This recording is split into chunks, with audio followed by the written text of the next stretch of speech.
खूब अच्छे से आप कार चलाते हुए जा रहा है फर्राटे के साथ, और एकदम 10 मिनट में हम बांसवाड़ा से कुशलगढ़ पहुंच जाएंगे, अंदेसर पहुंच जाएंगे, और कहीं एक जरा सा बढ़िया सा कील और कांटा घुस गया तो 1 मिनट में हवा फूस हो जाती है। नई की नई क्वाइलिस वहीं चौराहे पर, वहीं सड़क पर रखी रह जाती है।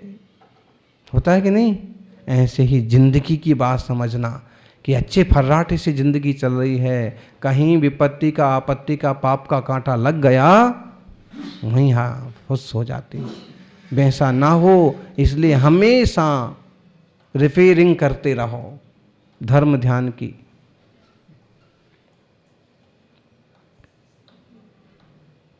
तो जीवन मंगलमय होगा। आत्मार्थी सज्जनों,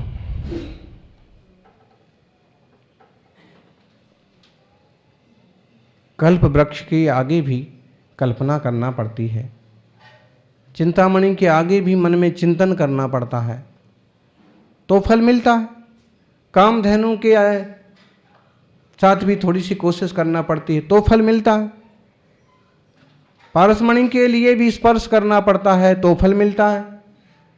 संसार में जो निधियां अपूर्व फल देती हैं उन्हें भी किसी ना किसी तरह से प्रार्थना करना पड़ती है, लेकिन धर्म ऐसी निधि है जो बिना प्रार्थना के फल प्रदान करता है।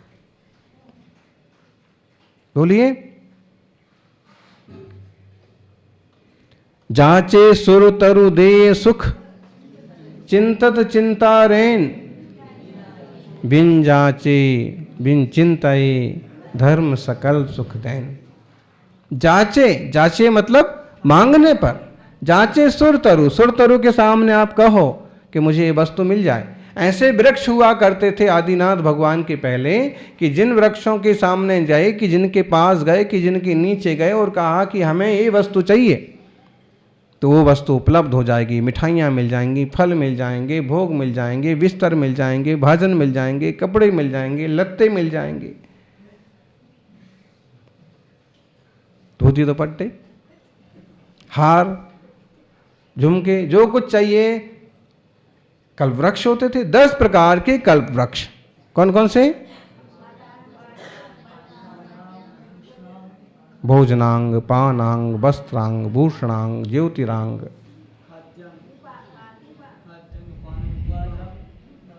वाद्यांग, भूषणांग, मध्यांग, इस तरह के जो चाहिए सो। ग्रहांग, आज भी कल्प वृक्ष नहीं होते हैं, लेकिन हमारे देश में जो वृक्ष हैं वो भी कोई कल्प वृक्ष से कम नहीं है। आप केले को देखिए, केला का पौधा 2 साल 2.5 साल में आराम से फल देता है, साल भर में।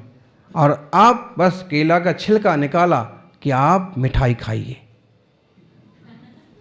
मिठाई से कम है क्या वो? हैं?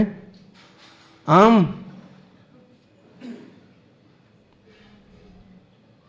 मिठाई खाइए, खट्टी खाइए, इमली खट्टी मीठी। जैसे आज के पेड़ पौधे देश में जो हैं ढेरों, वे भी तो एक बहुत अच्छा कल्प वृक्ष सही तो फल देते हैं। बस स्थिति ये हो गई कि तब लगाना नहीं पड़ते थे, मेहनत नहीं करना पड़ती थी, खाद नहीं देना पड़ता था, पानी नहीं देना पड़ता था, सहज रूप से मिलता था। और अब थोड़ी मेहनत करना पड़ती है, रख रखाव करना पड़ता है, सुरक्षा करना पड़ती है। लेकिन जितने हाइब्रिड होते जाएंगे और जितने आलस के साथ पैदा होंगे, उतने ज़्यादा इनके स्वाद घटते जाएंगे, इतनी ज़्यादा शक्ति कम होती जाएगी। चंद्रगुप्त मौर्य के सपनों में आता है ना, पंचम काल में औषधियों के रस क्षीण हो जाएंगे, फलों के रस क्षीण हो जाएंगे।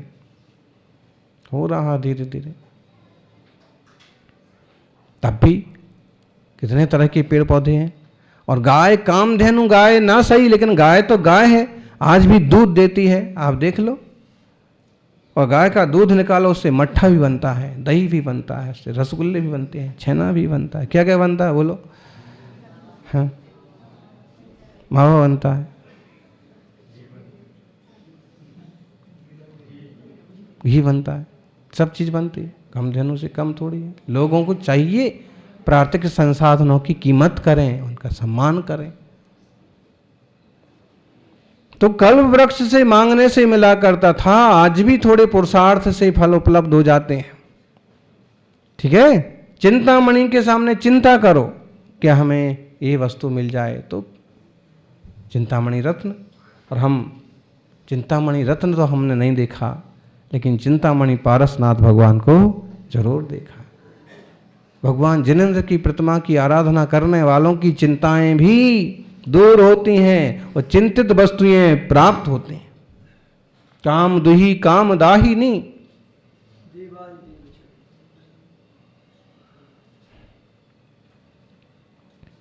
देवादिदेव चरणे परिचरणम सर्व दुख निर्हरणम, काम दुही काम दाहिनी परिचुनिया दाधृतो नित्यम। भगवान जिनेंद्र के चरणों की पूजा से विकारी भावों का समन होता है और मनमानी भावनाओं की पूर्ति होती है, इच्छित वस्तुओं की उपलब्धि होती है। इसलिए भगवान जिनेंद्र की पार्श्वनाथ स्वामी की आराधना जरूर करना। और अभी तो मौका है, कितनी तारीख को शिलान्यास है हसमुख जी? 20 तारीख को। 20 तारीख को श्री अंदेश्वर जिनेंद्र भगवान की जिनालय का शिलान्यास है, और ये तो बीज बोने का जबरदस्त मौका है। जो जितना जबरदस्त बीज बोएगा दान का, उसको उतना भारी फल प्राप्त होगा। मौका है, क्योंकि चिंतामणि तुल्य प्रभु जिनेश्वर और उनकी आराधना का फल चिंतित उपलब्धियां। चूंकि ज्ञानी को भोगों की चाह नहीं, लालसा नहीं है, फिर भी सामान्य संसारी जनों की कुछ ना कुछ बातें तो लगी ही रहती हैं। तो उसका सीधा सच्चा उपाय है जिन आराधना। जिन आराधना करो, लेकिन जिन आराधना भोगों की पूर्ति के लिए मत करना। जिन आराधना जिन भगवान बनने के लिए करना। जब पता है कि यहाँ से वो मिल सकता है जो हम मांगे, तो फिर वो ही क्यों नहीं मांग लेते हो जो वो है? जो सबसे ऊंची चीज है वो ही क्यों नहीं मांग लेते? आपसे क्या मांगे, आपको ही मांग लेते हैं। बोलो।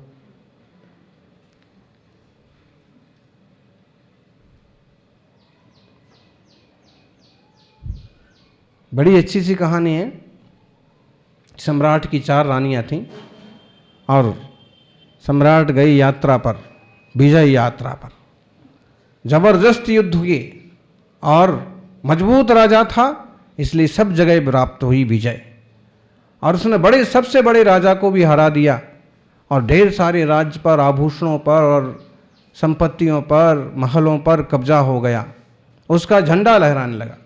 बड़ी खुशी थी, बड़ा आनंद था। लेकिन उसे लगा कि विजय हासिल करने के तुरंत बाद अपनी राजधानी नहीं लौटना चाहिए, थोड़े दिन यहीं रहना चाहिए, जब तक कि पूरी तरह से ताबे और कब्जे में नहीं आ जाता। जब तक ये निष्कंटक नहीं हो जाता है तब तक यहीं राज करना चाहिए।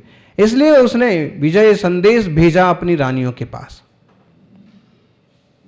4 रानियों के पास सूचना भिजवाई, पत्र भिजवा दिए कि सम्राट को बहुत विजय प्राप्त हुई है, बड़े सारे राज्यों पर कब्जा है और झंडा ध्वज फहरा रहा है, और वापस आने में थोड़ा वक्त लगेगा। लेकिन वापस आते वक्त किसको क्या चाहिए वो अपनी ख्वाहिशें पत्र में लिख करके दे सकती हैं।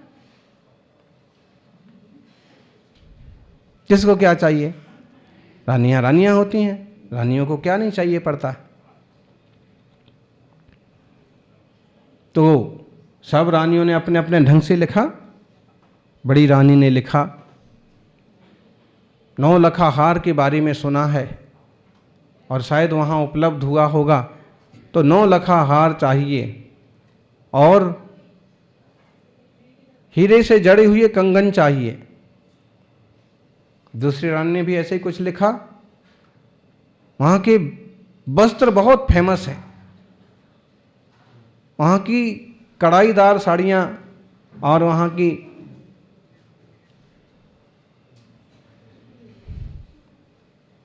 कला। तीसरी रानी ने भी ऐसे ही कुछ लिखा। सुना है उस प्रदेश में बहुत अच्छे तरह के ड्राई फ्रूट्स भी होते हैं, तरह तरह की मिठाइयाँ भी मिलती हैं, तो जब आएँ तो आप ज़रूर लेते आएँ। चौथी रानी ने भी पत्र तो लिखा और उसने भी लिख के भेज दिया।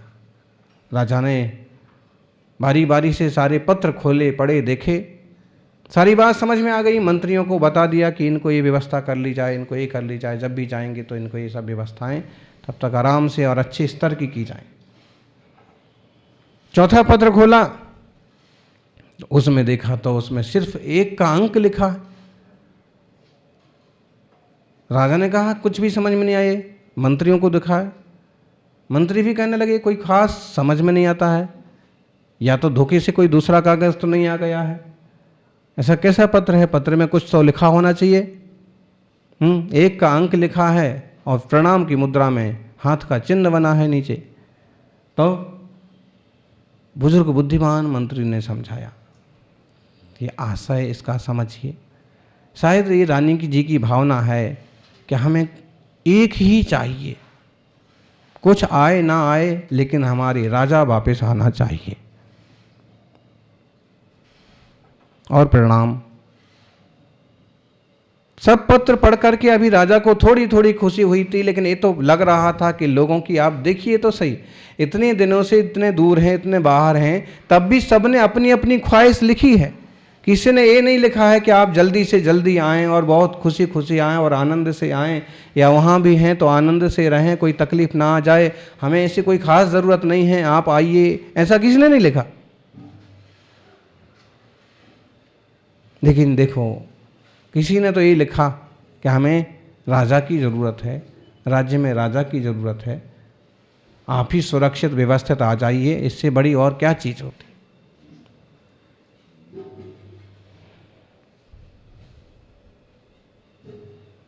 पढ़ करके समझ करके राजा को बहुत खुशी हुई।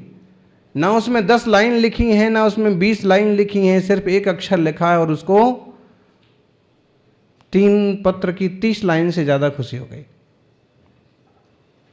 लिखना, पढ़ना, बोलना और एक्शन, ये जबरदस्त प्रभावी तंत्र है। ऐसी कोई बड़ी बात थोड़ी थी, अब उनको क्षमा थोड़ी मांगना चाहिए, ऐसा भी हो सकता। और 1 शब्द लिख दिया, मान लीजिए तुम्हारी जैसे बहुत देखे 36, तुम्हारे जैसे 36 देखे, तो बताइए ऐसी बात। तो इसलिए बड़ी समझदार, वहां सिर्फ 1 का अंक लिखा है। बहुत खुशी हुई। और जब राजा वापस गए तो सबकी सारी चीजें गईं। जिन्होंने सोने चांदी के आभूषण चाहिए वहां बड़ी बड़ी पेटियां पहुंच गई रथ से, और उनके आभूषण पहुंच गए। कपड़े वालों के पास कपड़े पहुंच गए। खाने पीने और ड्राई फ्रूट के शौकीन लोगों के पास वो पहुंच गए। बाकी राजा ने, मंत्री ने पूछा बाकी सब छोटी रानी के घर लेके चलो। राजा खुद भी पूछ गए, जिसने लिखा एक ही चाहिए, तो जहां राजा गई वहां बाकी सारा का सारा खजाना भी पहुंच गया। क्या मांगा था? जो एक धर्म को चाहता है उसे सारी उपलब्धियां हासिल हो जाती हैं। जो एक आत्मा को चाहता है उसे सारी उपलब्धियां हासिल हो जाती हैं। वही बात आचार्य देव गुणभद्र स्वामी ने आत्मानुशासन में कही। धर्म की चिंता करो, धर्म का चिंतन करो तो सब कुछ उपलब्ध होगा। संकल्प्यम कल्पवृक्षस्य चिंत्यम चिंतामणिरपि असंकल्प्य मसंचिन्त्यम फलम धर्मादवाप्तये। जब आप चिंतन करो, जब आप हाथ फैलाओ तो कल्प वृक्ष का फल मिलेगा, कल्प वृक्ष से मिलेगा, जब बहुत चिंतन करो तो चिंतामणि से कुछ मिलेगा। लेकिन धर्म रूपी ऐसा वृक्ष है, धर्म ऐसा अद्भुत चिंतामणि है कि न आपको संकल्प करना है, न मांगना है, तो भी असंचित्य अचिंतित अभूतपूर्व फल की प्राप्ति होती है।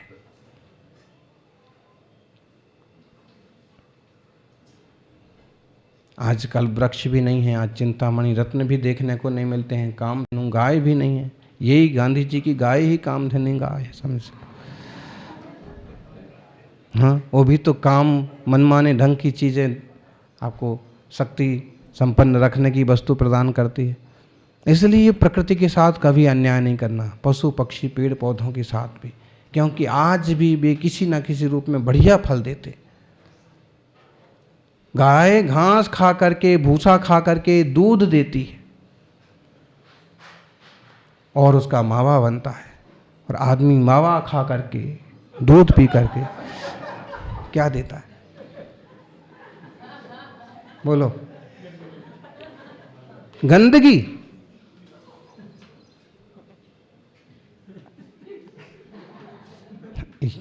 हालांकि पर्याय कीमती है, मूल्यवान है, इंसान का जीवन अभूतपूर्व है, अद्भुत है, इसके बल पर आत्मोन्नति की जा सकती है। लेकिन जब यही प्रकृति और पर्यावरण के साथ उत्पात करता है तो इससे बड़ा बेवकूफ और कोई नहीं है। सबके प्रति जीवत्व की भावना होना चाहिए, सबके प्रति अपनापन की भावना होना चाहिए।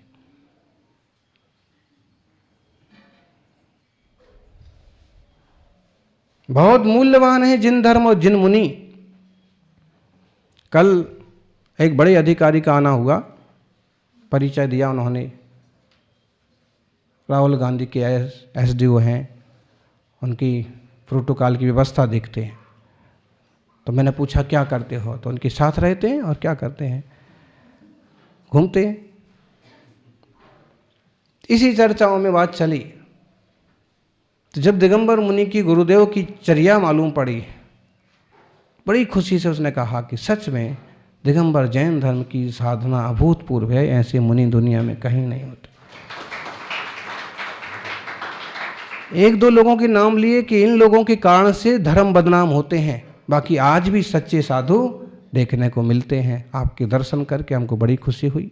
मतलब कहना ये चाहते कि हमें जो कुछ मिला है बहुत कीमती है, भले हम इसकी कीमत ना कर पाएं, हम इस धर्म की, वीतराग शासन की, निज आत्मधर्म की जरूर कीमत करें तो मंगल ही मंगल होगा। जय बोलिए 24 तीर्थंकर भगवान की।